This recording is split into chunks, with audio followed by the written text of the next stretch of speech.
What's going on, guys? So I'm at my shop. I figured I would give you a monster truck update. It's been a while since I did an update on this thing. I'm actually here working on a different project. I picked up a 1998 Kawasaki KX250. This bike was mint, things like brand new, but rear shock blew out on its first ride. When we were one jump with it and the rear shock blew out, so I took that shock out, sent it out to get rebuilt. So I figured I'd do an update. First thing though I want to talk about though is a previous video I did. I misspoke on something. I made a mistake and I wanted to own it.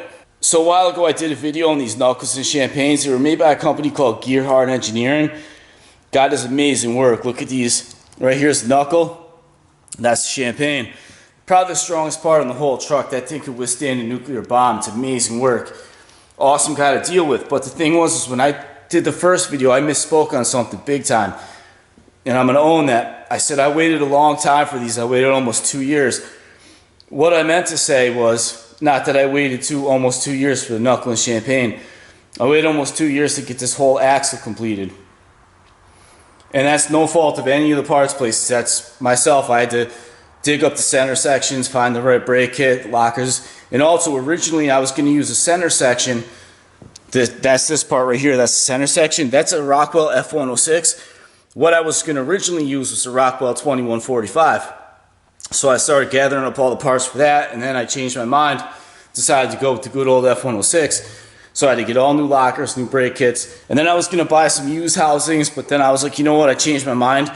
So I called Concussion Motorsports to get these beauties right here. You got an inspection cover, 2-inch flanges, and then I had to build me a chassis. So all the parts places were awesome. In fact, with Gearhart, I called them up, and the reason I called him was because when I picked up these houses from Concussion, he said, if you want the best, and I always listen to Concussion Motorsports. Anything he says, I don't question. I just do. The guy's a mechanical genius. So he said, if you want the best, go with Gearhart. And he said, just make sure you call him quick because he's got a lot of work. So I called Gearhart, and he was straight up front with me. He said he had a lot of work, and he told me how long it was going to take. It was going to be a couple months. I was totally fine with that because I had so much other work to do. I still had to find more axle parts like lockers and stuff like that, brake kits, like all these shock mounts and stuff. So he gave me a time frame on when he would get these parts done, and he had them shipped to my shop and in a nice crate, very impressive crate he built. Exactly when he said they would be done to the day, probably even sooner. So when I said that it took almost 2 years, I definitely did not mean for the champagnes. So that's just something I wanted to clear up, just because I don't want to put any misinformation about somebody who was so good to me. Now look at this work. This work's amazing. He puts extra bolts right here because years ago you used to have to weld these here and here. Otherwise, these bolts would loosen up. That could come off, break a ton of parts. So with those extra bolts, you don't have to. Extra bolts on the kingpin caps.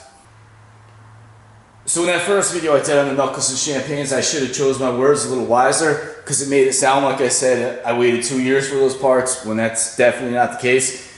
And I don't want to offend somebody who really looked out for me. Russ Gearhart's an awesome guy and I can't thank him enough. Same thing with everybody else I do, like Rich and Concussion Motorsports went way out of his way for me. When I went and picked up these housings and this chassis, he took me all around, showed me around the town, brought me the Bigfoot open house. Just an awesome guy that I can't say enough good things about. Same thing with all the other parts builders. Anyway, so let's take a closer look at what I've got done so far. So right there I got the transmission cooler mounted.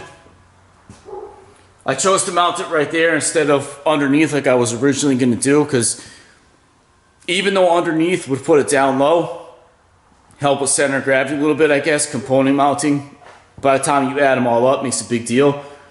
But I put it up high right here because it's not in the line of sight when you're driving. So when the Lexan goes right here, you can still see where you're going, but it's also far away from the heat source. And heat is what destroys transmissions. And after a good little run, that transmission gets so hot you can't even touch that thing. And I actually got to pull this transmission out again because that flex plate I got is wrong. I should have checked that before I put it in. I usually always do, but for some reason I didn't. I couldn't wait to get this thing together. So that torque converter has 6 bolts to mount the converter to the flex plate, and they don't line up with that flex plate, which is the Mazir it's supposed to, but Mazir offers 2 different bolt patterns. So that was my bad, so I'll show you what I ordered. This is pretty cool. This is a CSR 2-piece aluminum. So it's an aluminum flex plate and a steel unboltable gear. It's got 1/4 bolts. And then I got their bolt kit to mount it to the crank. So today's project, I was gonna complete the fuel system. So right here you can see the Enderley fuel pump, a 3-way shutoff, and over here that's the injector hat right there. So you got a barrel valve, a few lines, all your injectors and stuff like that. However, when I ordered all these parts, I forgot to order the blower restraint. What that does is the plate goes here, it gets sandwiched by the injector hat, and it puts straps down here, so in case the blower blows off due to like a backfire or something, what happens is these studs are made out of aluminum. And then there's also like a blow-off plate. But if it's too big of a backfire or something, this can actually blow off. So you have those straps just to keep it where it is. So I forgot to order that. It's no big deal, it's on its way. I've just been getting some wiring done. This is a wire sheathing I use by a company called Raychem. It's called DR25. This is awesome stuff. You can see it right here. I got the transmission lines all run. Again, I'm going to have to pull this transmission out, but it's no big deal. And I still got things like I got to make a guard to go around here. Connects to that. It's my old Jeep. I got to do some more work to this 59 Ford. I built this chassis a while ago. I did a video on this before. It's a cool truck, but here's the body for the monster truck. So I just got to make the supports to get that mounted in. One other thing I want to show you, I did a video on this Piranha iron worker. This thing's awesome. I finally got to make my first set of brackets with it. So when I mounted this transmission cooler, right here you can see this bracket. Right in here, I go on the bottom and the top. I was able to bend that up on that Piranha iron worker. It took me about 10 minutes.